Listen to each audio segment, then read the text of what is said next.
You are an impressive group that clearly belongs in my soul, because my life's work is, right now, is to bridge the divide between science and society. And it is people like you who are ready to be part of those bridges. And this incredible panel that wants this bridge reinforced and developed, that we're going to effect change. It is my pleasure to be here, and I know, Jan, you have been an absolute pleasure to work with. Your vision for today is inspirational. And just so everyone is fully aware, this is a pilot. We are looking at this workshop as something we're going to replicate frequently every year to get citizens in every county and in every region engaged with the incredible panel and players that have been doing this and are now ready to show us their plan and to help us get behind it. I do want you to know that climate change has taken over my life completely. That I was a school teacher and a school principal for 22 years, and then I was at a botanic garden doing incredible things, engaging untapped audiences, let's say. And in 2010, I met some climate scientists down in Miami, and I met some nationally, and my world changed.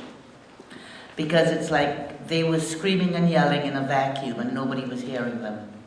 And the more time I spent with them, the more I realized we cannot know what we know on climate change and do nothing. We cannot.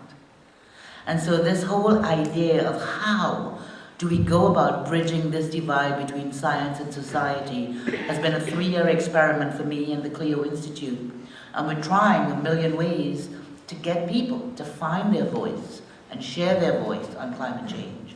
Sometimes, you know people in your life, in your family, if you ask them about climate change, they do 2 things simultaneously: hand out, head down. And some of that is because they don't want to hear it. Some of that is it's too complicated, they can't talk about it. And some just don't believe it. Whatever the reason, my goal is to lift the heads and lower the hands, so that people can find and share their voices on climate change. Outside, we have a little stack of yellow papers that get you to be involved in the Clio project on climate. I have 2 Clio representatives here today who want to understand RCAP and how this workshop can bridge the divide. But that yellow handout asks you right now, today, to answer this question: what is climate change all about? What's my role? We figure if you can answer that succinctly in under 3 pages, 1 page preferably, in under 3 minutes on video, we will put your name in lights, we will put you on YouTube, we will give you we will celebrate you, but you will have found your voice and can have an elevator pitch, so that when people ask you what climate change is, you now have an answer. So I invite everyone in this room to pick up a yellow piece of paper, and if you have the knowledge, answer it right there and then. If not, take it home, do it online, but find your voice and find a way to express it and get everybody in your circle to do the same. The good news on climate change, because there is a little bad news, but the good news on climate change is there are tremendous rallies happening among the best people, globally, nationally, in this state and in this region and in our counties and in our cities. We are all part of something much, much bigger than ourselves. And everybody in here is part of that answer. And thank you for doing that. On a national level, I cannot tell you how many tremendous resources and brilliant people are putting time and thought into getting the data and to communicating it accurately. There's some game playing going on in some circles, hence the need, as Jan said, for us to find some common language and to rally around the common agendas so that we are greater than the sum of our parts. And that's what RCAP has allowed us to do. The Regional Comprehensive Climate Action Plan is something that all of us can rally behind. They have put so much time and thought into it that they are now ready for us to say, okay, here are the pieces, open your mouths, get going. So today we're in for a treat. And to start us off, we are going to be inspired by the work of Jim Murley, our keynote speaker today. James, as People who are not his friends know him as James. But those of us who know him just call him Jim, or Jimbo, or Jimmy. No, we just go with Jim. Jim Murley brings quite a legacy to this fight, and he has quite a story to tell us about his journey and his perspective.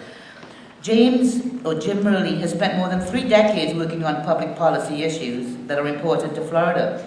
He's a graduate of Leadership Florida and a fellow at the National Academy for Public Administration.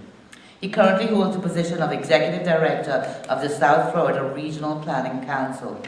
He's leading an effort to develop a vision and a blueprint for economic prosperity for 7 counties in Southeast Florida. He's a member of the South Florida Water Management District's Water Resource Advisory Committee or Commission, and serves on several county-level task forces that are focusing on energy and climate issues. He is everywhere. Murley previously served as Secretary of the Department of Community Affairs under Governor Lawton Charles. Walk-in Lawton, right? Is that what he was called?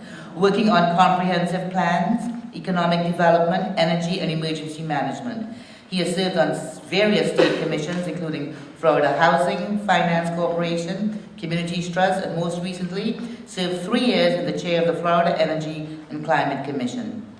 He also has spent more than 10 years with Florida Atlantic University. So we're here to share his perspective on climate change and the role of a citizen in getting us traction on this crucial issue. Please help me join me in welcoming Jim Murley.